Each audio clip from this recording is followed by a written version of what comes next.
Olá, amigos do YouTube, é mais uma edição do Repórter Animal, o repórter do YouTube, em mais um capítulo da história do Repórter Animal. Então, quem vem acompanhando já sabe que eu estou no ano 1974, acessando já o 1975.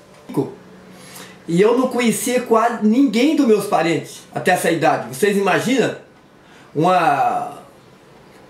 Praticamente quase um adolescente, entrando para minha adolescência aí com 11 anos, né? Conhecia ninguém, tio, primo, sobrinho não tinha, né? Aí, a nossa família foi morar no lugar onde tinha pessoas que eram primo, mas a gente chamava de tio. Não sei se aconteceu isso com vocês, que tá engraçado isso. E primos, né? Daí no caso primos, e bastante parente, principalmente os tios com em torno de 60 anos de idade, aproximadamente 65, a gente não conhecia ninguém. Aí a minha avó também eu não conhecia, com 11 anos de idade. Aí a gente foi morar no lugar que morava a avó, vários tios. A gente teve um ambiente totalmente diferente do que a gente morou antes. E a gente que nunca tinha recebido os carinhos de tio, de avó, e conviver com primos, e começamos a conviver ali. Mas nesse capítulo eu vou falar da irmã da minha avó, né? E no caso a gente chamava de tia, né? Tia Ana Rosa. Ela tinha em torno de quase, eu acho que 70 anos nessa época, eu não tenho informação correta para dizer, mas aproximadamente aí, 70 anos.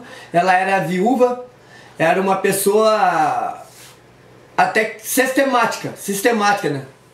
O pessoal, principalmente o pessoal com essa faixa etária de idade naquela década de 70, eram as pessoas muito criteriosa, com amizade, com quem fazia amizade, fazia as coisas certinho. Porém, e ela morava num ranchinho, que todo mundo sabe hoje que as pessoas querem morar sozinho.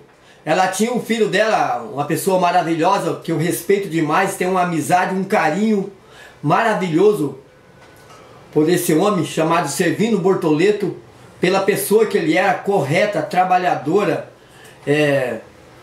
honesta, uma pessoa feliz, uma pessoa espontânea, transmitia uma felicidade pra gente, ajudava as pessoas, para vocês terem uma ideia, ele era a pessoa que aplicava a injeção nas pessoas. Nessa época não tinha esse negócio de você ir em farmácia tomar injeção. Quando o médico passava uma receita, fulano vai ter que tomar Bezetacil, várias injeções para combater essa doença. Ou seja, não importa o tipo de injeção. Ele era o cara que não parava em casa. Toda noite ele tinha que ir na casa de alguém para aplicar a injeção. Ele que eu conheço, era o único ali naquela água. Então ele atendia uma região muito grande ali. Dificilmente ele ficava na sua casa, porque numa comunidade de uma população muito grande, sempre tem alguém tomando uma injeção. E ele era esse cara que ia aplicar a injeção nas pessoas. Naquela época não era que nem hoje, que você descartava, as agulhas eram descartadas. Não, era usada a mesma agulha em todo mundo. Tinha uma caixinha quadradinha assim, feita como se fosse de lata, não é lata o nome certo, né? Parecia lata mesmo, que era escurinha, né? Não era de alumínio. Aí como que era feita? Era desinfetada a agulha. Quando aplicava a injeção numa pessoa, quando fosse aplicar na próxima, ele já tinha 1 litro de álcool, tipo como se fosse um fogãozinho, um fogão pequenininho. Ponhava um álcool ali embaixo, ponhava fogo, enchia era retangular a dele. Ponhava a agulha ali dentro e ponhava fogo e deixava ferver a água, ferver bastante, para desinfetar aquela agulha, para usar a mesma agulha. Ele usava sempre a mesma agulha. Era normalíssimo naquela época. Um desses. Então o fato que eu acho engraçado, não sei se pode... Até eu falo para meus filhos falam para mim, pai, mas o senhor acha qualquer coisa engraçada? Eles falam para mim, né? Aí eu comecei a pensar, eu falei, eu tenho um filho que chama Douglas, outro que chama Igor. Eu falo, será que então é vocês que estão no prejuízo? Se eu sou uma pessoa que sou sensível ao humor, eu consigo sorrir até dar gargalhada de alguma coisa, isso quer dizer que vocês que estão no prejuízo, eu sou no lucro, eu estou no lucro. Porque o sorriso, ele faz bem até para a nossa saúde.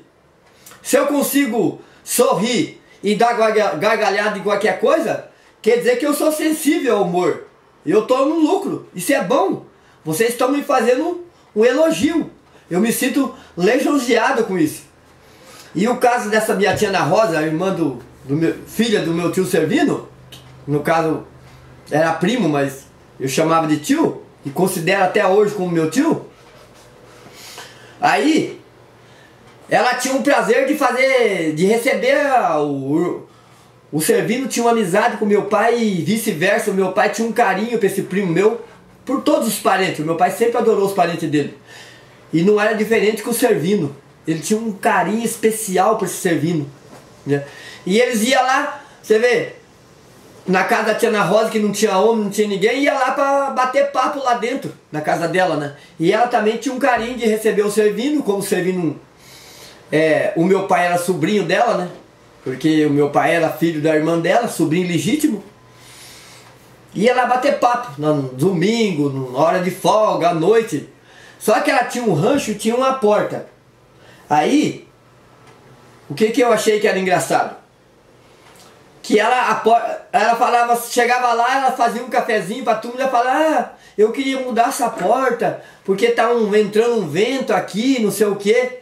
Daí, ia o meu pai e o Servino lá num domingo, fechar aquela porta e abrir no outro lado da casa.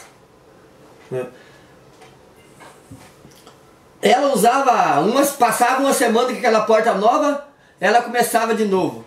Ah, não sei o que, essa porta aqui tá ruim. Daí já não era o vento. Bate um sol aqui dentro, entra aqui dentro de casa, não sei o que. E o meu pai e o tio Servino mudava aquela porta. Só que no caso lá era fácil, eles fechavam, né? Como é que fazia a porta lá? Porque era duas madeiras, você pregava uma ripa de um lado e a outra do outro, assim, pegava uma ripa aqui, e aqui era tipo, a porta dela era você ponhava lá as madeiras, era rudimentar mesmo, e para abrir você tirava a madeira com a mão, e guia para cima, tirava e guardava no canto. Cabia 4 pranchas mais ou menos para fechar a porta, 4 pranchas de 20, dá 80, né, padrão de hoje, né, e pregava 2 ripas em cima também, só que tinha um espaço, essas ripas tinham uns 20 de largura. Você tinha que ter um espaço para levar para cima, de uns 20 centímetros para você tirar fora. Aí já era 2 portas, né? Ficava mais uma semana essa porta, vinha a tia Ana Rosa de novo falando pro pai e o Servino. Ah, aqui não sei o que, agora tá um frio e agora não entra sol dentro de casa. E eu queria que você mudasse essa porta para mim. E ia o pai com o Servino mudar a porta, de tirar lá daquele lado e mudar pro outro. Em 1 mês, 2, eles mudavam essa porta nos 4 lados da casa. E ela sempre tinha uma reclamação, ou estava muito frio, ou estava muito quente, ou estava ventando, ou estava frio, mas não entrava sol daquele lado. Até eu, naquela época eu não pensava nada, né? Depois de muito tempo eu falei até pro pai Servino, mas se eu fosse vocês era muito fácil. Eu fazia 4 portas então, ó.